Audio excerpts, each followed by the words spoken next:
En şöyle geçip gittin yanımdan. En şöyle geçip gittin şovunda. Ahır bir gün atbağ bir dövüşüldü.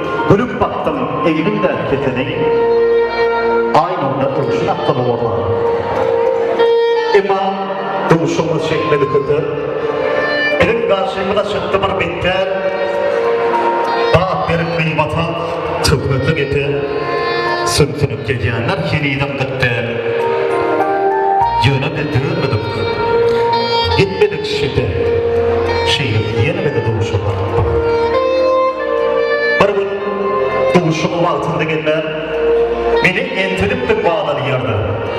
Beni 3-4 kadar salamın alman ağrım alıp seni boyuttum derdi. Bilgen şunu şuyun ağlansın hükman. Tomorluk kıtmedim.